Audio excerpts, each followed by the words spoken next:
$101,000 for this Platinum F350 with the Tremor package.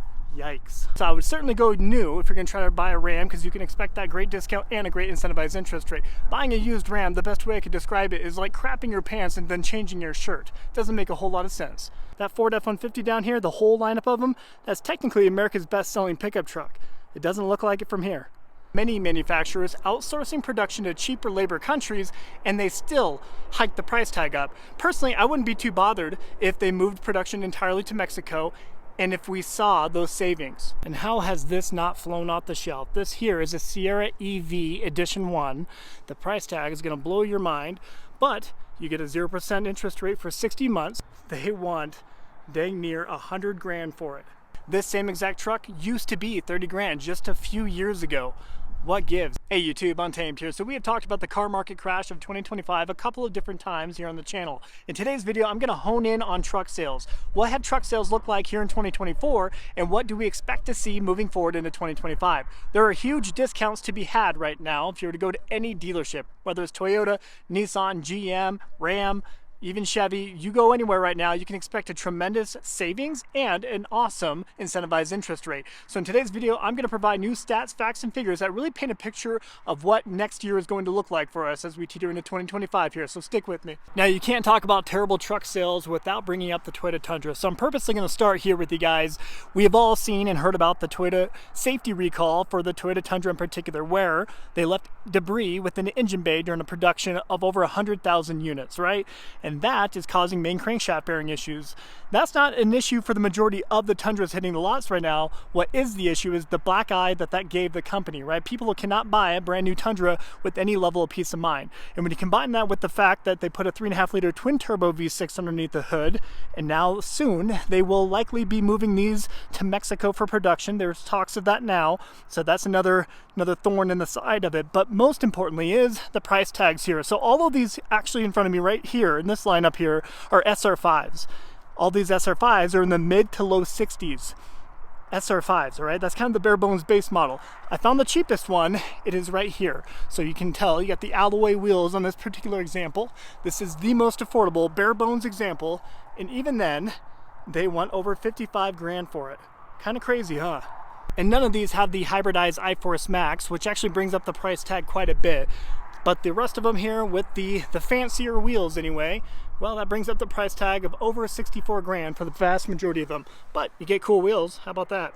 Truck sales within the US are floundering because of the price tags. And when you combine that with the terrible interest rates right now, with the national average being right at 7% with great credit, many of these Toyota Tacomas here are over $55,000. Since when does a mid-sized pickup truck need to cost that much? And it's not just with Toyota. If you go look at Chevy, the Chevy Colorado, and most of their trims are teetering at $50,000, and they go up to over 60 grand for like the Colorado ZR2 Bison. The Toyota Tacoma in particular really upsets me because they moved production entirely over to Mexico.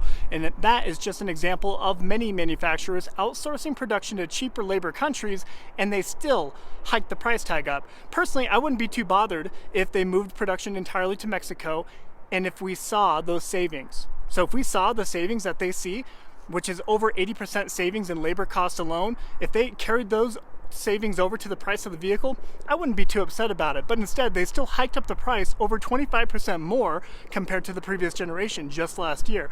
That's a big no thank you for me. When the cheapest example of an SR5 Toyota Tacoma is still over $40,000, that's problematic in my opinion. Let me show you the sticker on this guy. Over 43 grand for this Tacoma SR5 4x4 double cab. This should easily be right around 30 grand in my opinion. And I think that's the rub for so many people. That's the rub for me anyway. This same exact truck used to be 30 grand just a few years ago. What gives? I mean, here since 2019, we know MSRPs have hiked up over 42% across the board. That's the average. But to see it here on the Toyota Tacoma, it's just pretty disappointing, especially when they move the production to Mexico. Those new generation Toyota pickup trucks are not succeeding right now because they're overly complex. Nobody really asked for that. Toyota chased green credits, they chased carbon credits, and went to these overly complex, smaller displacement motors, strapped turbos to it, strapped hybridized battery packs to it, and called it a day, right? They're not even that much more fuel efficient, and they're way way more complicated. Whereas people with the previous generation Tundra here, they love that. The 5.7 liter naturally aspirated V8 was perfect, right? Super reliable, simplistic on the inside too, simple to work on, by comparison to that anyway, and affordable. The highest trim TRD Pro, Tundra TRD Pro, back in 2021, the last year of the previous generation Tundra, was $54,000. Fast forward to today, the Tundra TRD Pro, 78 grand. No thank you. I mean, GM and Ford, they're both falling victim to it as well. They're putting out these smaller displacement platform pickup trucks, strapping turbos to it and calling it a day. Here we have it with the GMC Canyon AT4X. This has a 4-cylinder underneath the hood, and this price tag comes at the high 50s, low 60s. No thanks. And it doesn't surprise me much that somebody unloaded this already. This is a 2024 example, and well, they drove it for a few hundred miles and called it quits. And a part of the problem is now resale values are down so much. This last quarter, we saw an 18% drop in the wholesale market, meaning when you send a vehicle to the auction, they're now down 18%. We're gonna start seeing the ripple effects of that here at the early new year. But right here, we have a couple examples. How are you supposed to sell this particular Toyota Tundra when they can't even sell the brand new ones over there at a $12,000 off discount? How are you expected to sell a used example? So when it comes to your residual value, that has gone out the window totally for Toyota. It doesn't help that when you finance a used vehicle, the national average right now is just at 11% to finance a used vehicle, compared to a new vehicle, which is 7%. So still a 4% deviation between the two. It's hard to justify buying used when you can go get a brand new one with huge discounts off of that MSRP and a much better interest rate. 11%, that's a tough pill to swallow on a used platform. There's a good reason why the previous generation Tundra here with the 5.7 liter V8 is maintaining excellent resale value. It's extremely reliable. It's a proven platform.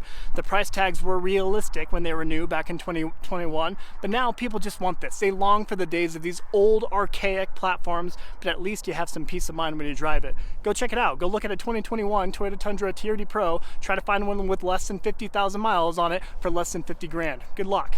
I can't think of a more foolish thing to do than to buy a used Ram pickup truck right now. Honestly, you can go get a brand new one with a huge discount because they can't even move that inventory if they tried. So I would certainly go new if you're gonna try to buy a Ram, because you can expect that great discount and a great incentivized interest rate. Buying a used Ram, the best way I could describe it is like crapping your pants and then changing your shirt. Doesn't make a whole lot of sense. For Toyota in particular, they have seen a 21% drop in sales throughout the last quarter here in 2024. That is very telling because Toyota historically has always seen a 5% yield one way or the other, up or down. That's pretty common for them. So they really don't even know how to respond to people not buying their new generation pickup trucks here in particular. That 21% is largely thanks to the terrible sales figures that they're seeing with the new generation Toyota Tundra and that new generation Toyota Tacoma there. Right now, it is common to see Toyota Tundras sit on dealership lots for over 220 days. It's between 220 and 250 nationwide. That is insane for Toyota Tundras to be sitting that long. That would never happen with the previous generation V8, I guarantee it. The Tacoma here, a brand new generation. Normally people are very excited about the new cheese, not the case whatsoever. With the automatic transmission issues, even the manual transmission having some problems with it, people are just not buying into it. The quality control is definitely not there, and it's abundantly clear coming out of Mexico there. So with those reasons combined, we're now seeing them over 150 days, up to 180 days on dealership lots collecting dust. People just don't want them. Days of buying a nicely spec'd diesel pickup truck between 50 and 60 grand, those days are long gone. Nowadays, if you're gonna get a nicely trimmed example, you're looking at $80,000 to $100,000 plus, which is absolutely insane. It's not just Ford, right? We see it from Ram as well. You know, we just see these astronomical price tags, and that it really is a driving reason of why 1 out of 6 auto loans being pulled today is over $1,000 per month. If you're gonna finance one of these pickup trucks at $92,000, which is this one right here, you're easily looking at a $1,500 to $1,800 payment. The cost of mortgage going up, cost of rent, cost of insurance, cost of groceries, everything going to the moon. It only makes sense that people will give up on their automobile payment first. Out of all the payments that they have, you know, this is the quote-unquote least important when it comes to actually living, right? Well, the astronomically priced trucks right now is driving the repossession rates to go higher and higher. Just this last year, we saw a 23% increase in repossessions throughout the US. That's pretty insane and quite unprecedented. And that is why we're seeing banks now decline so many auto loans. 1 out of 5 new auto loans that are applied for throughout this last quarter, they were denied. And it's only getting worse as we teeter into 2025. The only trucks that are really selling right now seem to be the very affordable, and I say that with quotes, the very affordable Ford Maverick. This one here is priced at $38,000. With the national average new vehicle price being over $48,400, that begins to make sense. People can actually afford this vehicle and actually afford those monthly payments. But let's face it, it's not really a truck, right? It's a car with a bed. It's kind of like a Subaru Baja, remember them? And a close second place to that Maverick would be this Ford Ranger. This is an STX Ford Ranger, the most bare bones example, but about the same price tag as that Maverick over there. You tell me, is it worth that much? I don't think so. It feels like a $28,000 truck if you ask me. But I mean, this site right here is astonishing to me, right? We have a huge lineup of Ford Rangers over here that goes on as far as the eye can see. And same goes for, we got some diesel pickup trucks here to include this guy behind me, but it extends way down there. Again, as far as the eye can see. Kind of crazy because technically speaking, what is the Ford F-150? That Ford F-150 down here, the whole lineup of them, that's technically America's best-selling pickup truck. It doesn't look like it from here. Let's take a peek at this particular F350 XLT. It does have the red badge down here, meaning it is the high output 6.7 liter power stroke. How much do they want for it? Just under $81,000 for this particular example. Since when? Since when does that have to be the price tag? Normally these were 50 to 60 grand. And heaven forbid you want a higher trimmed example like this Platinum here, again with the high output 6.7. Let's check it out. How much do they want? And well, how about that? Just under 100 grand for this one. And with current interest rates, if you're going to spend 72 months with a 7% interest rate, you're easily spending over 120 grand throughout that entire term of the loan. No thank you. A couple more Platinums over here. This one has a tremor package. Let's see if it hikes up the price at all. Well, it does. How about that? Over $101,000 for this Platinum F350 with the tremor package. Yikes. And this one right here, look at this wee little guy, right? Let's see how much they want for it. I mean, I have not looked at it yet. I'm hoping high 30s. I'm hoping high 30s for it. Haven't looked at it. Let's check it out for the first time together. It is a F-150 XL. Look at that kind of bare bones alloy wheels, single cab, obviously. Let's see. Well, it's kind of folded up. Okay, well, I was way off. $46,465 for this one. What in the world? Now, honestly, I would have expected that price tag that we just saw on this particular example. I would expect this one to be around that $46,000, $45,000 range, but instead, this one here, even with an XLT, an avalanche gray, have that darkened headlight housing, they still want over 60 grand for it. My gosh. So they are pushing some incentives. Here you can see they have 0% interest for 36 months and up to $2,000 cash rebate. That is not enough. Many of these vehicles here, they need to be offering a $10,000 off, well, $20,000 off the F-150 Lightning for the record, but they need to be $10,000 or more discounts on these if they're going to move this inventory, because that right there, that is insufficient. I mean, it really is just telling, seeing so many of America's #1 selling pickup truck just sitting here collecting dust. And this is not unique to my local dealership. I want to make that very clear. This is really indicative of what you see across the nation right now. People are not just bringing out their wallets and writing checks for these things anymore. They're not going to the bank and begging for a huge auto loan that they pay over $1,500 a month for. People just are not interested, and they really can't make those ends meet combined with all their other bills and payments that they have right now. No thanks. And just for fun, let me remind you of this monstrosity here, F-150 Lightning Lariat. They want just under 80 grand for it. It is not uncommon to find these with a $15,000 to $20,000 off discount combined with the government subsidies and tax credits that you can find for these EVs. People are just not excited about this. So this Ford Ranger looks to be a nicely trimmed example. Let me see. So it's an XLT, not the highest trim, but let me show you how much they want for these.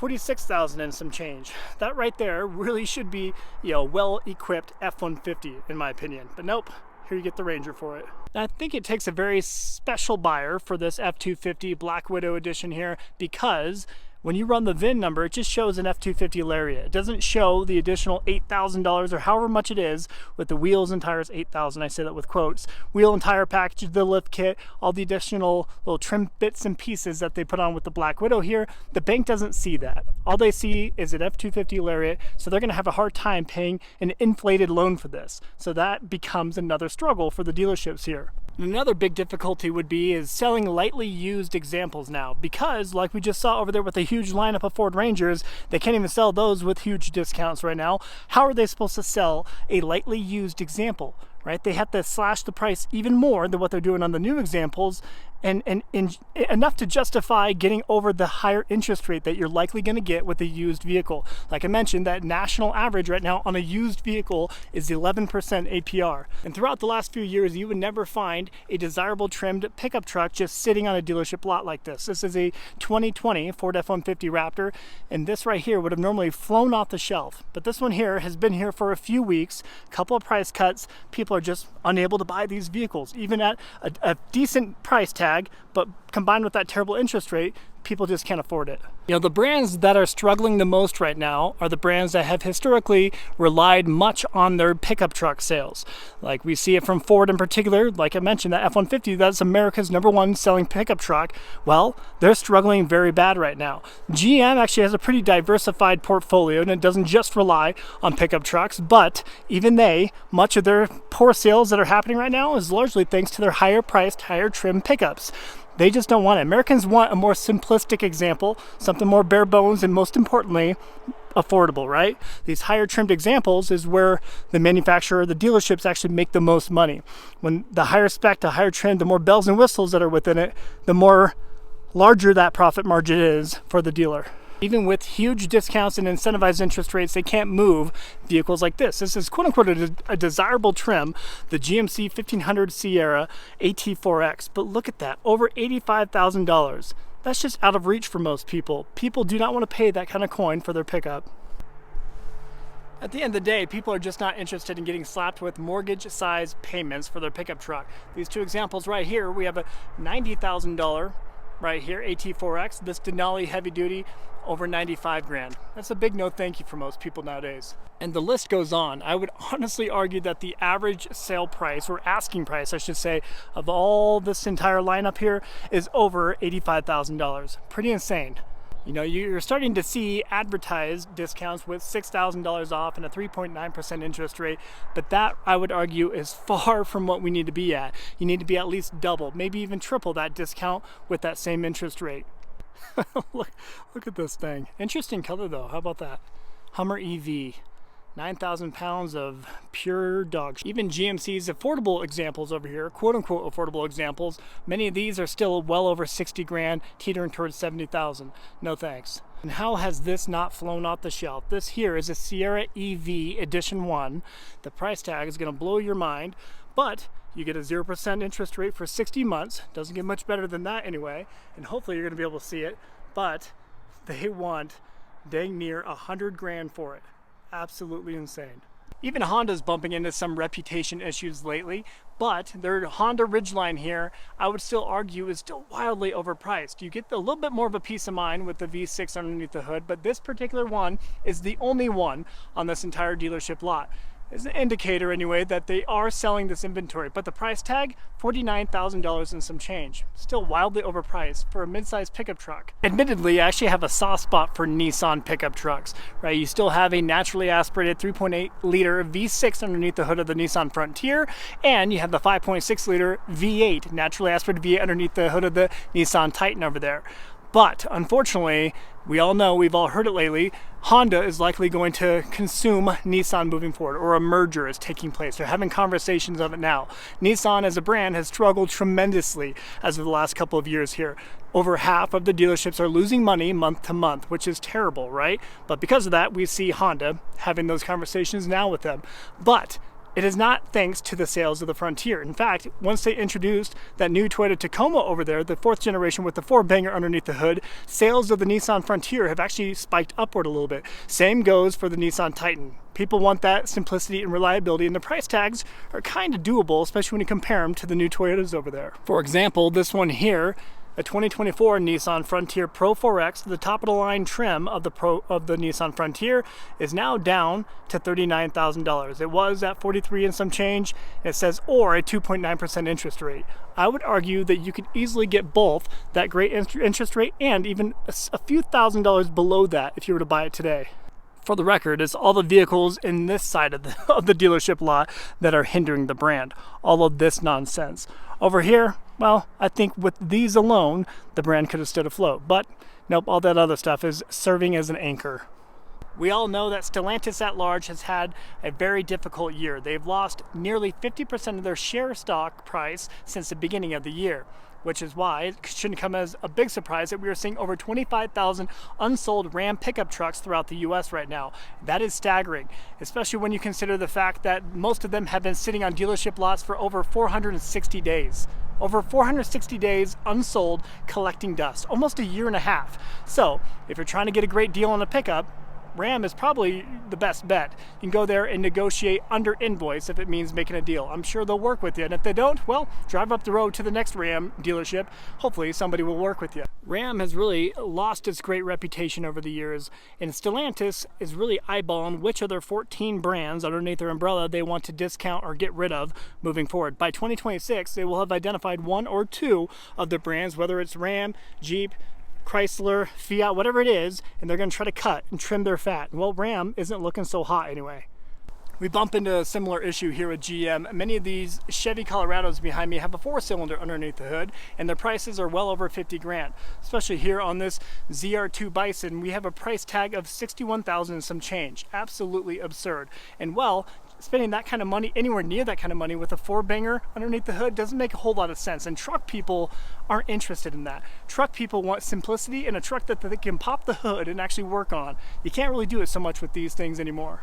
You know, it's nothing new for GM or Chevy dealers to be discounting their Chevy Silverados and their Sierras over there, you know, $8,000 to $12,000 off. That's been pretty common throughout the last several years. Obviously, during the pandemic with the supply constraints, that wasn't so much the case, but historically speaking, they're used to offering pretty big discounts and incentivized interest rates. That's commonplace for GM.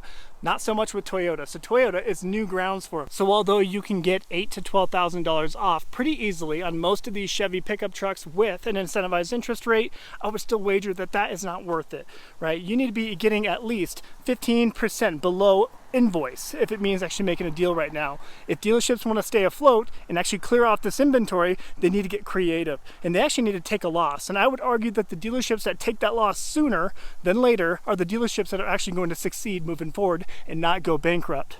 And we talked about it before, but many dealerships throughout the US, we're talking big franchise dealerships like Chevy, GMC, Ford, they're closing their doors right now. They're closing their doors because they burned bridges with a lot of their customers during the pandemic where they were charging markups and not selling vehicles at a fair price to returning customers. They burnt those bridges and got rid of their loyal customers. And that is now serving to their detriment. Now they're finding themselves in a position where they have so many unsold 2024 units and 2023 units that they haven't moved. And people just are not buying that inventory. With 2025 models arriving right now, that sets them up for a terrible situation moving forward. A lot of people bring up Trump's upcoming tariffs. They think that those are going to increase the cost of vehicles here within the US. I disagree. Even for Toyota, when they're manufacturing down in Mexico, although they may get hit with a higher tariff, they actually cannot up their prices anymore. I mean, look at their dealership lots right now. They're not even selling at this point in time. Unless they want to commit company suicide, they're not going to up their prices. They're just going to have to eat those into their profits a little bit more, I would argue. Because, well, people aren't buying them right now. They certainly aren't going to pay any more for them. That's a fact. All right, guys, I'll wrap up the video there. As always, I sincerely appreciate you taking the time to tune in these videos. If you enjoy this type of content at all, please let me know in the comment section, and I respectfully request that you consider liking and subscribing. Your support means a lot, and it certainly doesn't go unnoticed.